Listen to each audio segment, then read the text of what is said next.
কুরআনুল কারীমের সূরা আনফালের মধ্যে আল্লাহ বলছেন ৩২ নম্বর আয়াত থেকে আল্লাহ বলতে শুরু করেছেন, ওয়া ইয ক্বালুল্লাহুম্মা ইন কানা হাযা হুয়াল হাক্কু মিন ইনদিকা ফাআমতির আলাইনা হিজারাতাম মিনাস সামাই আও ইতিনা বিআযাবিল আলিম।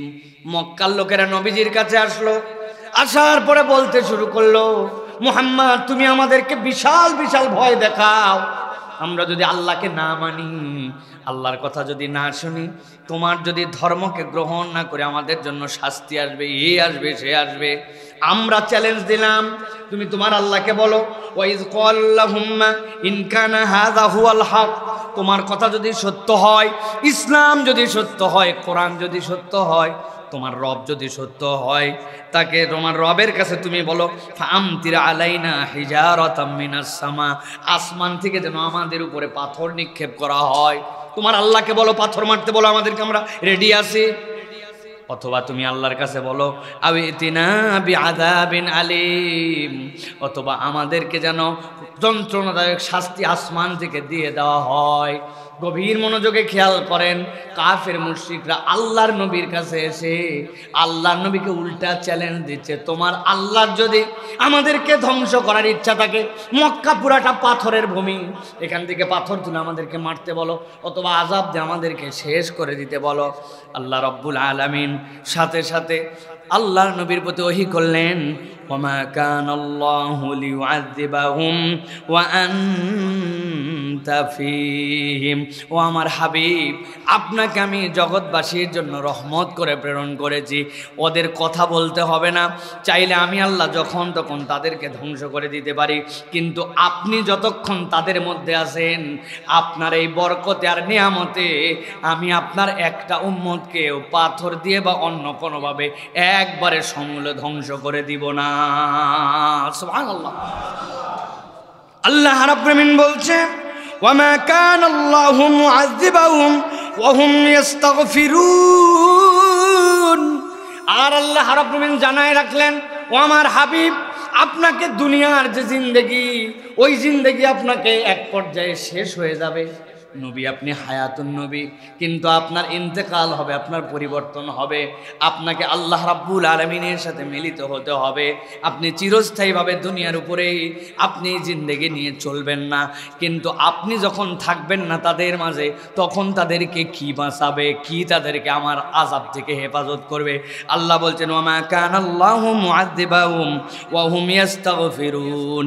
বান্দাদের মধ্যে থেকে একজন বান্দাও যদি আল্লাহর কাছে ইস্তেগফার করে, আল্লাহর কাছে ক্ষমা চায়, আমি আল্লাহ উম্মতে মুহাম্মাদের জন্য এইটার গ্যারান্টার হলাম, ওই বান্দাদের ইস্তেগফারের কারণে আমি এমন আযাব তাদেরকে দিব না যে এটাতে সমূলে ধ্বংস হয়। আযাব কিছু আসবে, কিন্তু আপনার উম্মত ইস্তেগফার করার কারণে তাদেরকে আমি আল্লাহ সমূলে ধ্বংস করে দিব না। সুবহানাল্লাহ।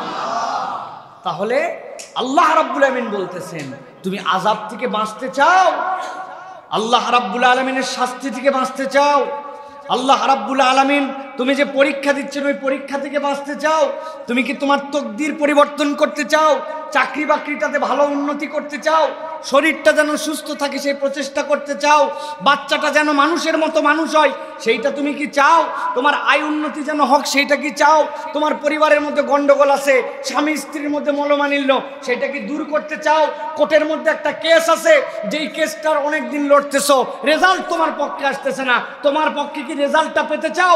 তুমি তোমার জীবনে যা চাও আল্লাহর কাছ থেকে ইস্তেগফার দ্বারা তুমি সেটা আদায় করে নাও। আল্লাহ রাব্বুল আলামিন এই জন্য পুরা কোরআনুল কারীম যদি আমরা দেখি, পুরা কোরআনুল কারীমে আল্লাহ রাব্বুল আলামিন যেখানেই তার শাস্তির কথা বলেছেন, গভীর কথা ভালো করে খেয়াল করেন। আল্লাহ শাস্তির কথা বলার পরে আল্লাহ জোড়ায় জোড়ায় তার রহমতের শব্দ ব্যবহার করেছেন। আল্লাহ কোনো জায়গায় কঠোর শাস্তি করার পরে বলেছেন ইন্নাল্লাহ রাউফুর রহিম। আল্লাহ নিজের নাম বলার পরে বলেছেন রহমানুর রহিম।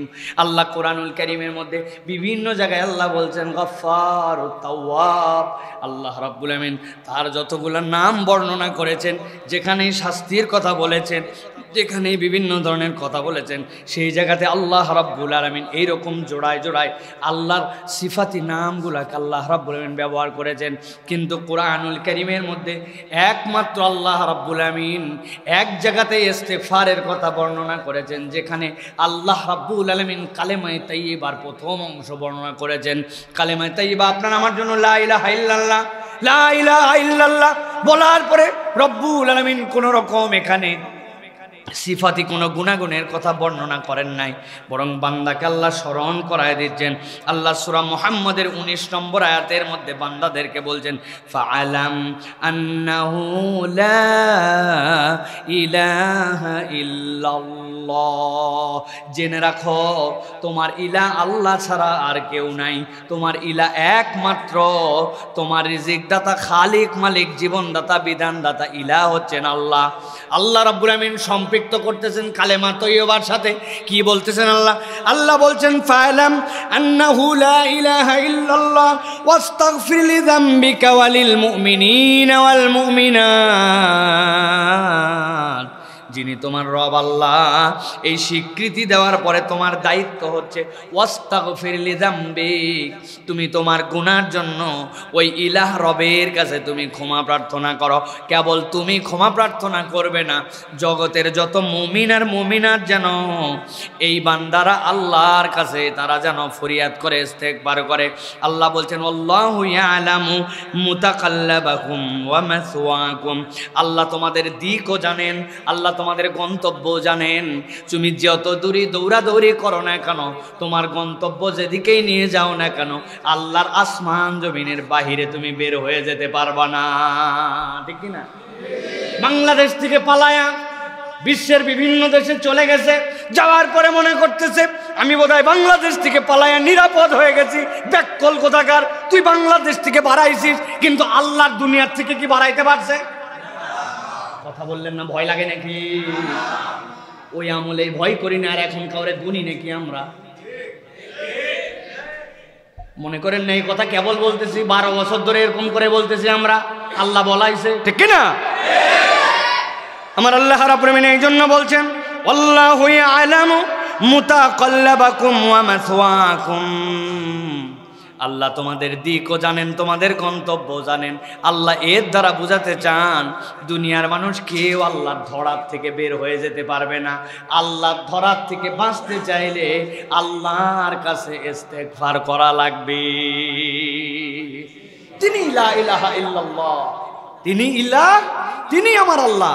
তিনি বলতেছেন বান্দা যে ইলাহ তোর, ওই ইলাহ বলল ফাআলাম আন্নাহু লা ইলাহা ইল্লাল্লাহ, জেনে রাখো আল্লাহ ছাড়া তোমার কোনো ইলাহ নাই।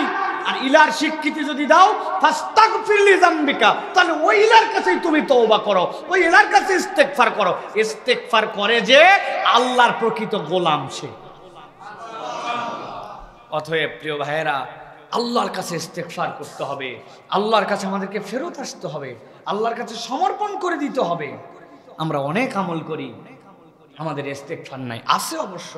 আসসালামু আলাইকুম রাহমাতুল্লাহ, আসসালামু আলাইকুম রাহমাতুল্লাহ, এই 3 বার একটু মাইরে দিলাম নামাজের পরে, এই 3 বার মারায় মোটামুটি আমাদের।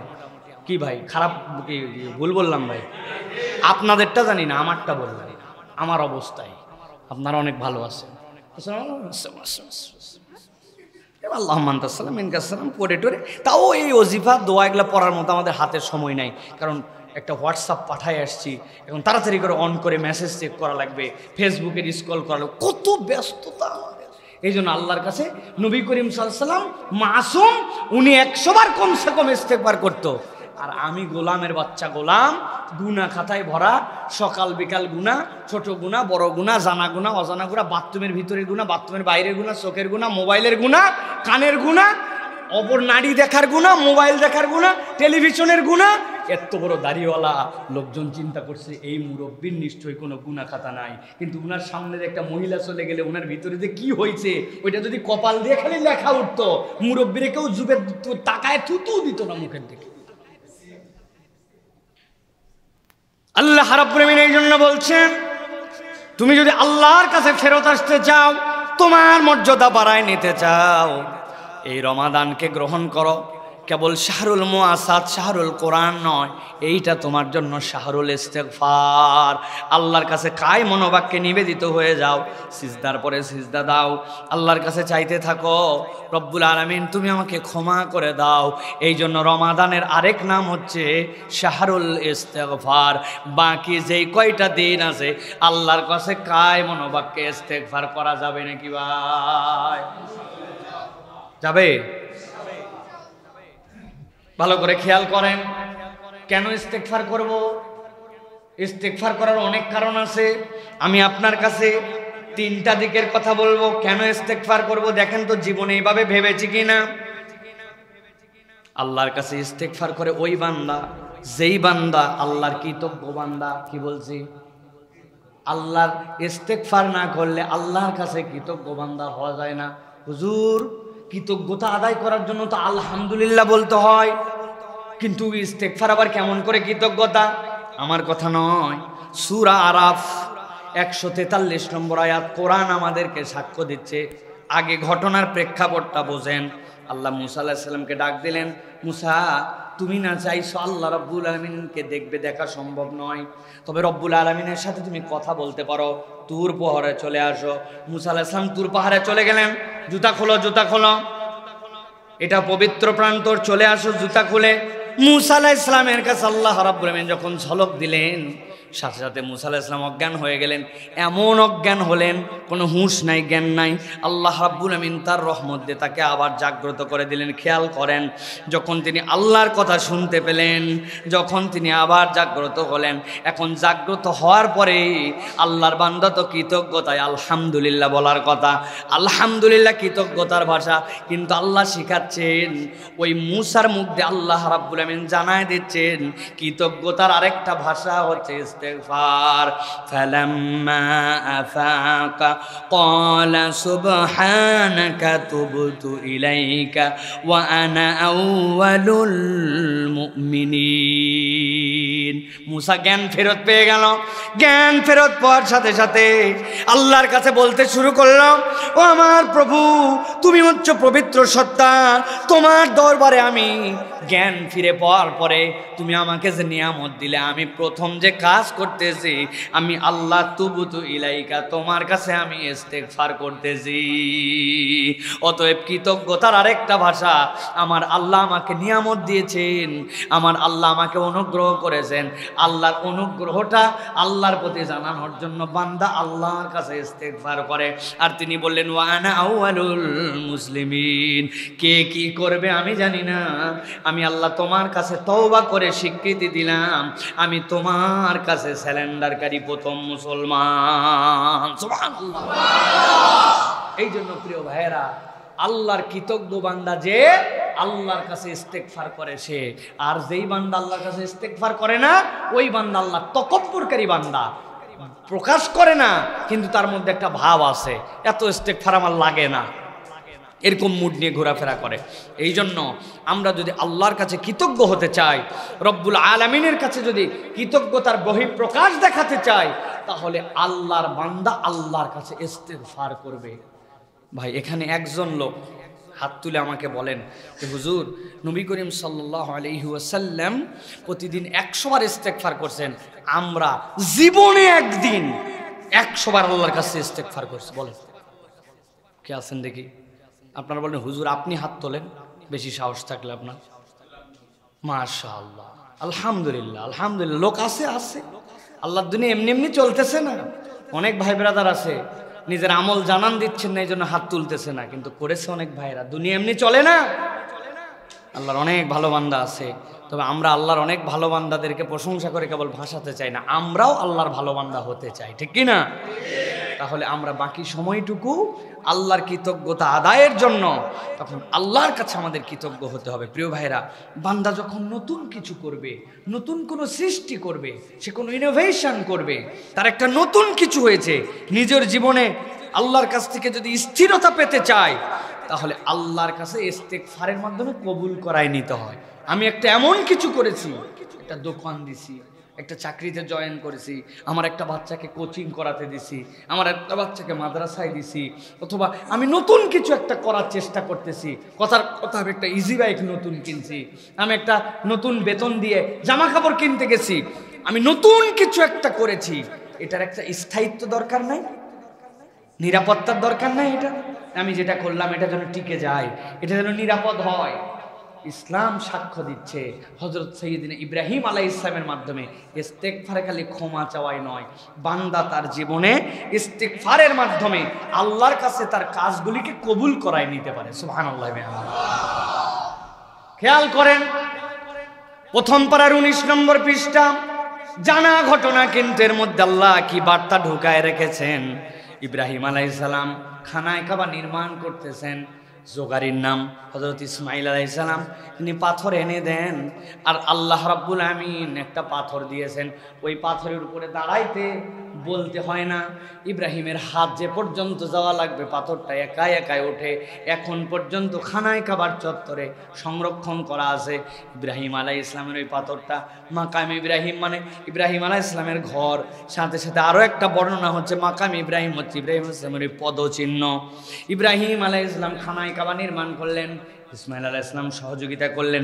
যেই না খানার কাবা নির্মাণ হয়ে গেল, আল্লাহর কাছে ইব্রাহিম আলাইহিস সালাম দোয়া করতে শুরু করলেন, ওয়া ইয ইয়ারফাউ ইব্রাহিমুল কওয়াইদা মিনাল বাইতি ওয়া ইসমাঈল। আল্লাহ বলছেন আমার ইব্রাহিম আর ইসমাইল মিলে যখন খানায় কাবার ওয়ালটা নির্মাণ করে ফেললো, যেই না নির্মাণ হয়ে গেছে, এখন আল্লাহর প্রশংসা করবে আলহামদুলিল্লাহ বলে।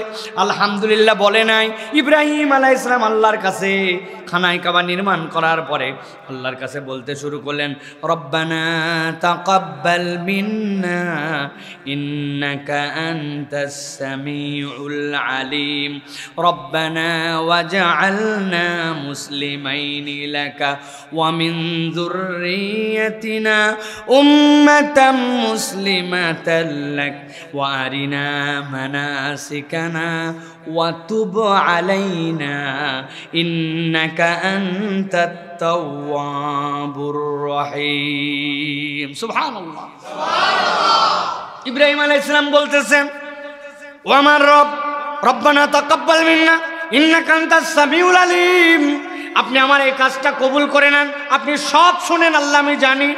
আর রব্বুল আমিন আপনার কাছে ফরিয়াদ করি, রব্বানা ওয়াজআলনা মুসলিমাইনি লাকা ওয়া মিন যুররিয়াতিনা উম্মাতাম মুসলিমাতাল লাক।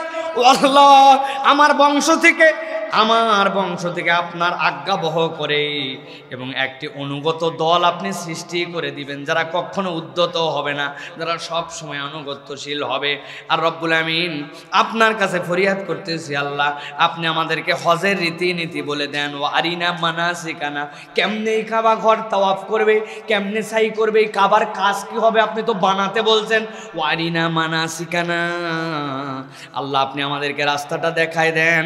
সাথে সাথে আপনার কাছে ফরিয়াদ দিলাম, ইন্নাকা ওয়া তুব আলাইনা, আর আপনি আমাদেরকে তওবাকারীদের মধ্যে অন্তর্ভুক্ত করে নেন, ইন্নাকা আনতাত তাওয়াবুর রহিম, ও আমার রব আপনি দয়াময় তওবা গ্রহণকারী।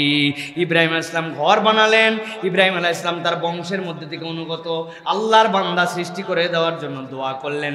ইব্রাহিম আলাইহিস সালাম আল্লাহর কাছে বললেন, এই কাবা ঘর দিয়ে কিভাবে আবাদ হবে সেই পদ্ধতিটা শিখায় দেন। তবে এই সব কাজগুলা আল্লাহর কাছে কিভাবে গ্রহণযোগ্য হবে, আল্লাহর কাছে ফরিয়াদ দিলাম, ওয়া তুব আলাইনা, আপনি আমাদের তওবাটা কবুল করে নেন।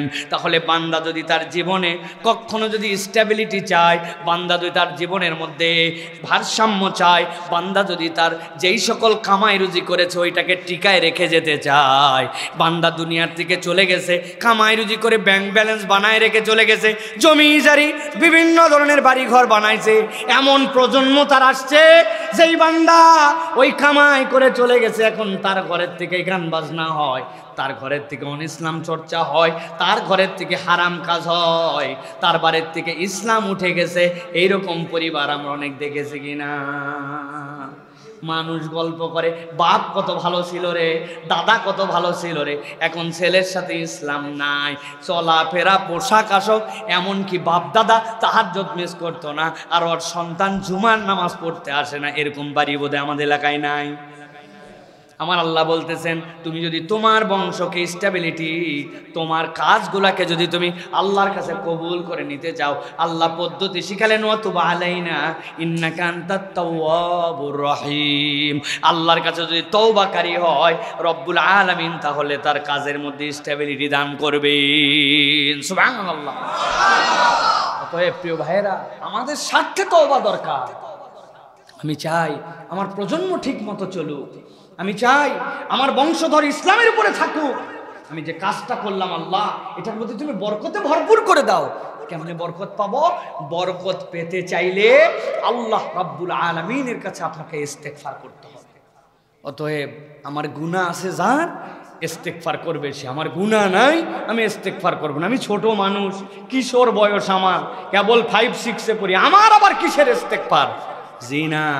আপনি যদি বড় মানুষ হতে চান, ভালো রেজাল্ট করতে চান, আল্লাহর রাস্তায় চলতে, বুঝতেছেন আমার মেধা কম, কিন্তু আমার ট্র্যাকটা যেন ঠিক থাকে, আমি যেন আমার বাপ মার চক্ষু শীতলকারী সন্তান হতে পারি, আমি যেন আমার দেশের জন্য কিছু করতে পারি, উম্মার জন্য কিছু করতে পারি, এই চেতনা যার মধ্যে আছে, আল্লাহ বলছেন ইব্রাহিমের থেকে শিক্ষা নাও। খানায় কাবা বানানোর পরে আল্লাহর কাছে ফরিয়াদ দিয়ে বলছে, আল্লাহ ওয়াতুব আলাইনা ইন্নাকা আনতাত তাওয়াবুর রহিম। আল্লাহ আপনি আমার তওবা কবুল করে নেন। তওবা কবুল মানে খানায় কাবা কিয়ামত পর্যন্ত কবুল হয়ে গেছে, ঠিক কিনা?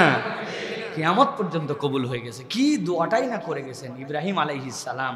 হযরত নবী সাল্লাল্লাহু আলাইহি সাল্লাম বলতেছেন, আমি 2টা জবেহ করি পিতার সন্তান। একটা ইসমাইল আলাইহিস সালাম শোয়াই দিয়েছিলেন, ওয়াতাল্লাহু লিল জাবিন, আল্লাহ জান্নাতের দুম্বা পাঠায় তার গলার থেকে উঠায় নিয়েছেন। নবী করিম সাল্লাল্লাহু আলাইহি সাল্লাম তো ইসমাইল আলাইহিস সালামের সন্তান। আরেকটাকে আব্দুল্লাহ, সন্তানই হয় না, বলছে আল্লাহ 10টা সন্তান দিলে ছোট সন্তানটাকে আব্দুল মুত্তালিব বলছে আমি জবাই করে দেবো আল্লাহ রাস্তায়। কি সাংঘাতিক কথা! পরপর 10টা সন্তান আল্লাহ দিয়ে দিছে। এখন ছোটজন ওয়াদা করছে, শেষে লোকজন বুদ্ধি দিছে যে আপনি 10টা করে উট দিবেন আর নাম দিবেন আব্দুল্লাহ, যে পর্যন্ত যে উঠবে সে পর্যন্ত দিতে হবে। নবী করিম সাল্লাল্লাহু আলাইহি ওয়াসাল্লামের আব্বার নাম একদিকে, 10টা উটের নাম তুলছে, তুলে দেখে আবার আব্দুল্লাহ নাম, আবার 10টা দিছে, তুলে দেখে আবার আব্দুল্লাহ, আবার 10টা দিছে। এরকম করতে করতে 100টা উট যখন আসছে, তারপরে আব্দুল্লাহ নামের পরিবর্তে উটের নাম আসছে। ওই 100টা উট জবাই করে দিছেন, দিয়ে আব্দুল্লাহ বেঁচেছেন। আল্লাহ নবী সাল্লাল্লাহু আলাইহি ওয়াসাল্লাম বলছেন, আমি 2জন জবাইকৃত পিতার সন্তান, এই 2জনই আল্লাহ রাস্তায় জবে হয়ে যাওয়ার কথা। কিন্তু দোয়াটা কার? দোয়াটা হচ্ছে হযরত ইব্রাহিম আলাইহিস সালামের। দোয়া করে গেছে, রব্বানা ওয়াবাস ফীহিম রাসূলা, আমি একজন রসুল প্রেরণ করো। নবীজি বলছেন আমি ইব্রাহিম আলাইহিস সালামের দোয়ার ফসল। সুবহানাল্লাহ। তাহলে দোয়াটা কবুল হয়েছিল কি দিয়ে? ইস্তেগফার দিয়ে। কি দিয়া? তাহলে আমরা যদি আল্লাহর কাছে কবুলিয়াত চাই, আমরা যদি আল্লাহর কৃতজ্ঞ বান্দা হতে চাই, আমরা যদি আল্লাহ রাব্বুল আলামিনের আযাব থেকে বাঁচতে চাই, আমাদের জীবনকে পরিবর্তন করতে চাই, তাহলে ইস্তেগফারের কোনো বিকল্প। ইস্তেগফার মানে এইটা না, আস্তাগফিরুল্লাহ আস্তাগফিরুল্লাহ, এইটুক না, জেনে বুঝে বলা, আল্লাহ তুমি মহান সত্তা, তুমি লা ইলাহা ইল্লাল্লাহ, তুমি ছাড়া কেউ আমার ইস্তেগফার নিতে পারে না। আমি নতজানু হয়ে আমার যাবতীয় বড়ত্ব, আমার যাবতীয় ভাবসাব সব কিছুকে বিলীন করে দিয়ে আমি তোমার কাছে ক্ষমা চাচ্ছি। আল্লাহ তুমি ছাড়া কেউ ক্ষমা করতে পারে না। এই মনের বিশ্বাস নিয়ে আল্লাহর কাছে ইস্তেগফার করতে হবে। এই ইস্তেগফার আছে যার জীবনে, দুনিয়ার সব নিয়ামত আছে তার জীবনে।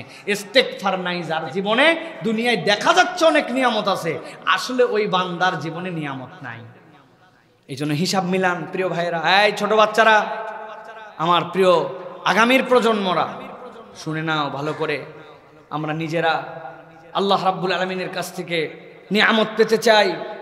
তোমরা বড় হবে, এই দেশটাকে গড়ে তুলতে হবে, এই দেশটাকে এগিয়ে নিতে হবে। আমরা যদি বড় না হই তাহলে এই দেশ কিভাবে আগাবে? এক প্রজন্ম তো পার হয়ে গেল, আমরা দেখলাম যে প্রজন্মের মধ্যে শুধু ক্ল্যাশ, যে প্রজন্মের মধ্যে শুধু একজন আরেকজনের প্রতি কাদা ছুড়াছুড়ি। এখন নতুন প্রজন্ম, এরা যদি প্রস্ফুটিত হয়, এরা যদি সুন্দর হয়, তাহলে আগামীর বাংলাদেশ সুন্দর হবে, আগামীর বিশ্ব সুন্দর হবে। এই জন্য আমি বলবো, আমার প্রিয় ভাই, প্রিয় বন্ধুগণ, প্রিয় ছোটরা, প্রিয় অনুজরা, যারা এই কষ্ট করে রমাদানুল মুবারকের এই রাত্রে পর্যন্ত এসে বসে আছো, প্লিজ এখন থেকে ইস্তেগফারের আমল করার জন্য চেষ্টা করো। এখন থেকে তোমরা আল্লাহ রাব্বুল আলামিনের কাছে বেশি বেশি করে ক্ষমা প্রার্থনার এই রীতিকে তোমাদের জীবনের মধ্যে বাস্তবায়ন করে নাও। আল্লাহ রাব্বুল আলামিন এরপরে বলছেন, ইস্তেগফারের একটা স্পেশাল সময় আছে। সব সময় আপনি আমি ইস্তেগফার করতে পারি, কিন্তু আল্লাহ কোরআনে বলছেন, ওয়াবিল আসহারি হুম ইস্তাগফিরুন। একদল লোক আছে, দোজ আর দ্য পিপল, তারা ভিআইপি পিপল, তারা আল্লাহ রাব্বুল আলামিনের চুজি বান্দা। আল্লাহ রাব্বুল আলামিন স্পেশাল ভাবে তাদেরকে নিয়ামত দিয়েছেন। তারা কারা? আল্লাহ বলছেন নবিল আসহার। সুহুর মানে কি বলেন তো? ওই যে সকালবেলার যে সাহারি খাই আমরা। আল্লাহ বলছেন নবিল আসহার। এই বান্দারা যেমন তেমন বান্দা নয়, এই বান্দাগুলো আল্লাহ রাব্বুল আলামিনের বিশেষ বান্দা। কিভাবে বিশেষ? ওরা সব সময় তো ইস্তেগফার করে, কিন্তু এই সাহারির সময় যেটা হয়, ওই সময়টুকুতে আল্লাহর কাছে ক্ষমা প্রার্থনা করে। তার মানে রাত যখন শেষ হয়ে ফজরের প্রত্যুষ পুরা পৃথিবী যখন ঘুমিয়ে, ওই বান্দা আল্লাহর কাছে উঠে যায়, উঠে আল্লাহর কাছে ক্ষমা চায়। সুবহানাল্লাহ। আমরা এই সুযোগটা রমজান ছাড়া এভাবে সকলের জন্য কমনলি পাই না। আমরা সাহারি নিয়ে ব্যস্ত হয়ে যাই, কত আইটেম খাবো, মা বোনেরা রান্নাঘর থেকে সার্ভিস দিচ্ছে, ডাইনিং টেবিল ভরা, সাহারির আজানের আগ পর্যন্ত একবারে ধুমধুমায় খাওয়া। অথচ আল্লাহ বলছেন এই সময়টুকু কেবল খাবার সময় নয়, এই সময়টুকু তোমার ইস্তেগফারের সময়, এই সময়টুকু আল্লাহর বিশেষ বান্দাদের সময়। সব বান্দা এই সময় ক্ষমা চাইতে পারে না।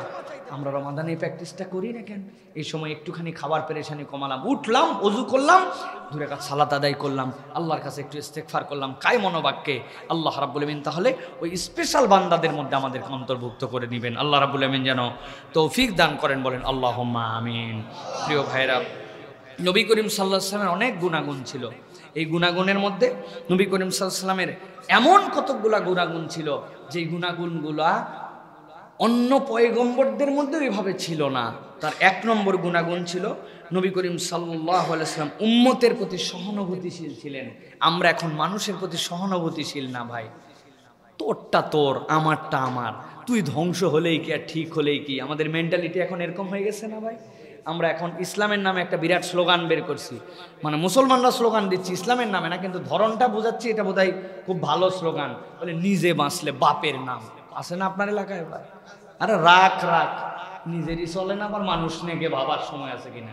যে বলে নিজেরই চলে না, মানুষ নিয়ে ভাবার সময় আছে কিনা, এটা তো মানুষই হতে পারে না এখন পর্যন্ত। কুনতুম খায়রা উম্মাহ উখরিজাত লিন-নাস। আল্লাহ বলছে তোমাকে অপরের কল্যাণের জন্য আমি আল্লাহ সৃষ্টি করছি, আর তুমি খালি নিজ নিজ নিয়ে আসো। অতএব এই রমাদানে আমাদেরকে গুণাগুণ অর্জন করতে হবে। প্রত্যেকটা মানুষের প্রতি আমাদের সহানুভূতিশীল হতে হবে প্রিয় ভাইরা।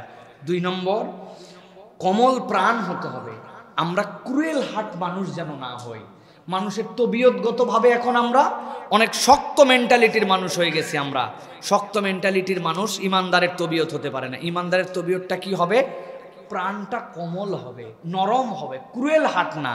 কিছু কিছু মানুষজন আমাদের মধ্যে আছে ভাই, এমন কথাবার্তা, এমন ধরনের তাদের আচার আচরণ, মানুষ ভয়ে তার সাথে মেশে না। আছে না ভাই? কবে যাস না ভাই, কি বলতে কি বলে দেয়। খুব কড়া স্বভাবের মানুষ, খালি কথা বললেই খ্যাস খ্যাস করে, মুক্ত না যেন বিষ, এরকম আছে না ভাই? অন্তরটা কোমল হতে হবে। নবীর উম্মত তাছাড়া হওয়া যাবে না। অবশ্য অনেক মানুষ আছে আলহামদুলিল্লাহ বাইরে খুব কোমল, শুধুমাত্র একটু ফ্যামিলিতে যখন যায় তখন বইয়ের সামনে গেলে উনি বাঘ।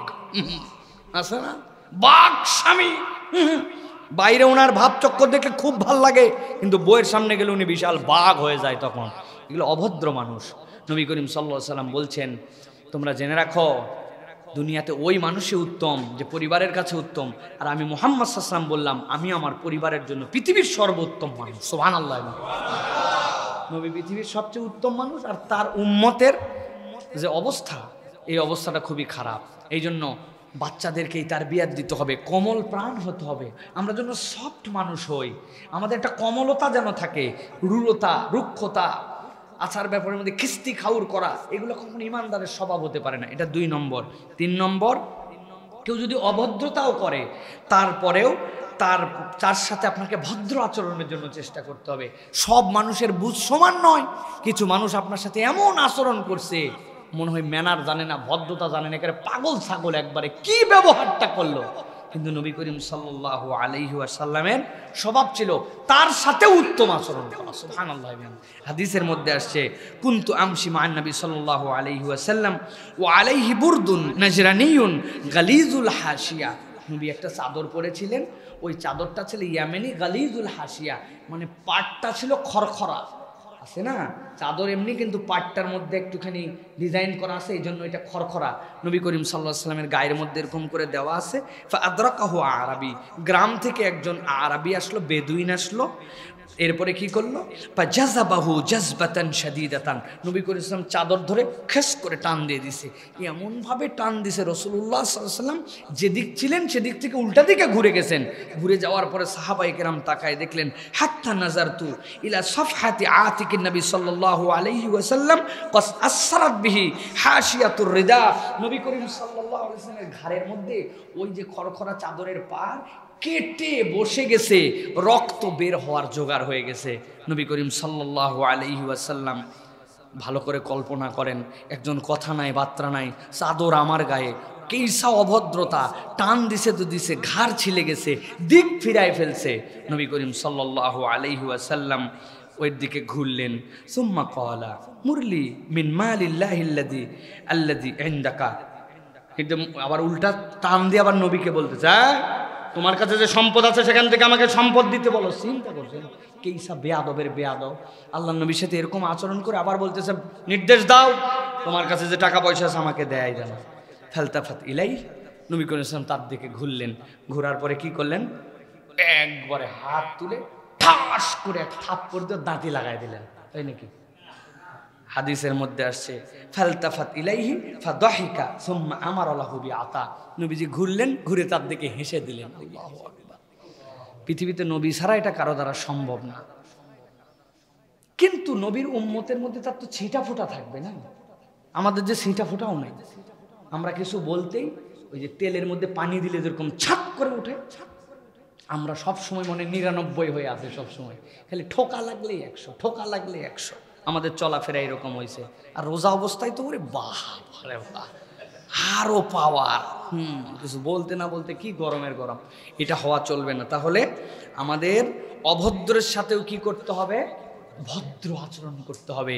মুসলমান ভদ্র আচরণের আমাদের বাচ্চাদেরকে তালিম তরবিয়াত দেন, ভালো স্কুলে পড়ান, অনেক কিছুর জন্য আপনার তালিম তরবিয়াত দেন, ভালো অঙ্ক যেন শিখে, ভালো গণিত যেন, ভালো আদব যেন শিখে। প্রতিষ্ঠানের কাছে যাই জিজ্ঞাসা করবেন তোমাদের আদব সুখানের কি কি আছে আগে বলো, একটু অঙ্ক কম পারুক, একটু গণিত কম পারুক, একটু ইংরেজি কম পারুক, আমার ছেলে আদব বলা হবে কিনা। তুমি স্কুলের বিরাট বিজ্ঞাপন দিলে, তোমার আদবের টিচার কই দেখাও, জিজ্ঞাসা করতে পারবেন? জিজ্ঞাসা তো করবেন না আপনারা, আপনার খালি তালের মধ্যে আছেন, কেমনে বিসিএস পাস করবে, কেমনে A+ পাবে, সব জিজ্ঞাসা করেন। কিন্তু আপনার যে A+ পাওয়া ছেলে যে এলাকার শ্রেষ্ঠ বেয়াদব, এইটার খবর আমরা জানি না কি ভাই? আর আমরা যারা ঢাকাবাসী আমাদের তো খবর আছে ভাই, আমরা ঢাকার পোলা, আমরা যা ইচ্ছা তাই করতে পারি, তাই না? এরকম হওয়া যাবে না প্রিয় ভাইরা। তাহলে এইটা গেল আরেকটা হচ্ছে নবী করিম সাল্লাল্লাহু আলাইহি ওয়াসাল্লাম ইবাদত বন্দিগিতেও কমল ছিলেন। নবী করিম সাল্লাল্লাহু আলাইহি ওয়াসাল্লাম মানুষের প্রতি কোনো কিছু চাপাই দেন নাই। হযরতে মুআয ইবনে জাবাল যখন যাচ্ছিলেন, নবী করিম সাল্লাল্লাহু আলাইহি ওয়াসাল্লাম বলে ইজা কানা সাইফু ফাসফিরি ফিল ফজর ফা ইন্নাল লাইলা কাসীরুন নাস ইয়ানামুন। ও আমার মুআয, শোনো, শীতের রাত দীর্ঘ হয়, তখন তুমি মানুষের ঘুমানোর সময় থাকে, তখন কিন্তু তুমি ফজরটা যদি একটু আগেও পড়ো মানুষের কষ্ট হবে না। কিন্তু যখন রাত ছোট হয়ে যায়, এদিকে নামাজ পড়তে পড়তেই, সালাত আদায় করে বাড়িতে যেতে যেতেই দেখা যাচ্ছে রাত 9টা, 9:30, 10টা বেজে গেল। আবার ওদিকে ফজর উঠতে উঠতেই 5টার মধ্যে ফজর, সময় কম। শোনো, ওই সময় একটু সালাদটা পিছন দিকে ঠেলে নিয়ে যেও, যাতে মানুষজন একটু আরাম করতে পারে। সুবহানাল্লাহ বিহামদি। নবী করিম সাল্লাল্লাহু আলাইহি ওয়াসাল্লামের জন্য এটা শিক্ষা দিয়ে ফেলছেন আমাদের জন্য। অতএব ইবাদত বন্দিগিতেও আমাদের জন্য কমল হতে হবে। সর্বশেষ নবী করিম সাল্লাল্লাহু আলাইহি ওয়াসাল্লাম মানুষের জন্য দিলদার ছিলেন। নবীজি কৃপণ ছিলেন না, রমাদানে বর্ণনা এসেছে নবী করিম সাল্লাল্লাহু আলাইহি ওয়াসাল্লাম এমন পরিমাণ দান করতেন, মরুঝড় সাইমুম যেরকম ঝড়ের বেগে দান ছড়ায়, নবীজি এইরকমভাবে মানুষের কাছে দান করতেন। আমরা কুঞ্জুসের বাচ্চা কঞ্জুস হয়ে গেছে, ঠিক না ভাই? বাপও কঞ্জুস, আমিও কঞ্জুস, দুই কঞ্জুস একই ফ্যামিলিতে আমরা এখন, এত কঞ্জুস। নবী করিম সাল্লাল্লাহু আলাইহি ওয়াসাল্লাম কঞ্জুস ছিলেন না।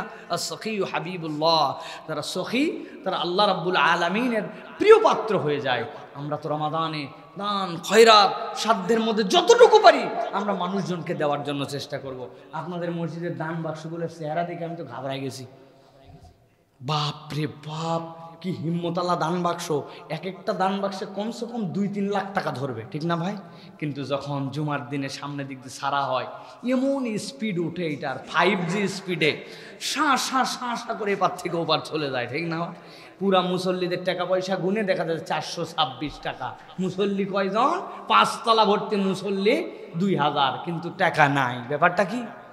আপনি টাকা না দিয়ে আপনার সামনে থেকে মসজিদে এটা পার করে দিলেন কোন হিসাবে? আপনার লজ্জা করলো না একবার যে আল্লাহর ঘরের জন্য আপনার সামনে একটা সহযোগিতা? আল্লাহর ঘর কারো কাছে দায় ঠেকা নাই, কিন্তু আল্লাহর ঘরের জন্য আপনার কাছে আসলো। আপনি মোড়ের দোকানে চা খায়া 10 টাকা শেষ করছেন, বিড়ি খায় 12 টাকা ফুরাইছেন। বন্ধু একটা আসছিল, তারে আবার একটা বিড়ি কিনে দিয়েছেন, দাও নাই? চা খাওয়ার পরে দোস্ত বলছে আমি বিল দেবো। কই তুই আমার এলাকায় আসছিস? খবরদার, পকেটে হাত দিবি না। তুই দিবি না, আমি দেবো। তুই দিবি, ধাক্কা ধাক্কি লাগায় ওই জায়গায় 40 টাকা খরচ করে ফেলাইছে। হ্যাঁ, একটা জামা আয়রন করলে 10 টাকা চলে গেছে। আর সপ্তাহে মসজিদে 5 টাকা দেয় না, 20 টাকার নিচে মসজিদে টাকা দেওয়া না জায়েজ। অথচ আমরা কিভাবে তাহলে আমরা দানকারী হব? বলবে আমি ছোট মানুষ, আমার আয় নাই, আমি ছাত্র মানুষ। এগুলো সব ভক্কর চক্কর কথাবার্তা। আল্লাহর ঘরে আপনি, আপনার পরিবার, আপনার স্ত্রী, আপনার মহিলা, সকলের পক্ষ থেকে জুমার দিনে এই সহযোগিতাটা দরকার। কেবল জুমা নয়, সব জায়গায় দানের হাত আপনাকে বড় করতে হবে। কেউ চাইবে আর সে খালি হাতে ফিরবে, এইটা আমার মুসলমানের কখনো ক্রেডিট হতে পারে। আপনি হু ক্যান ইউ, আপনি যে হন না কেন, আপনাকে এই দান করার জন্য বড় চেষ্টা করতে হবে। মুসলমানরা যখন দান থেকে সরে গেছে, মুসলমানদের তখন ধনকে আল্লাহ কমাই দিছে। আমাদের আর ধন নাই, আমাদের আয়োজিতে বরকত নেই, কেননা আমরা পকেট সামলায় ফেলছি। আমরা খালি আমরা মনে করছি যে কতটুকু গুনে গুনে রাখবো। প্রিয় ভাইরা, এই জন্য বলবো, আসুন আমরা এই রমাদানকে ইস্তেগফারের মাস বানাই। আমি যে 5-7টা আয়াতে কারিমার আলোকে আপনাদেরকে বুঝিয়েছি, আমাদের জীবনে যদি নিয়ামতের স্টেবিলিটি চাই, আমরা যদি আল্লাহ রাব্বুল আলামিনের কাছে ক্ষমা চাই, নিজেরা কৃতজ্ঞ বান্দা হতে চাই, আল্লাহর কাছে নিজের মর্যাদা বাড়িয়ে নিতে চাই, তাহলে ইস্তেগফারের কোনো বিকল্প। আল্লাহ আমাদেরকে ইস্তেগফারের হালতে থাকার তৌফিক দান করেন। আল্লাহ রাব্বুল আলামিন যে কথাগুলি শুনলাম, আমাদেরকে আমল করার তৌফিক দান করেন। হাযা মা ইনদি ওয়াল ইলমু ইনদাল্লাহ। সুবহানাকাল্লাহুম্মা বিহামদিকা আশহাদু আল্লা ইলাহা ইল্লা আনতা আস্তাগফিরুকা ওয়া আতুবু ইলাইক। ওয়াসসালামু আলাইকুম ওয়া রাহমাতুল্লাহি ওয়া বারাকাতুহু।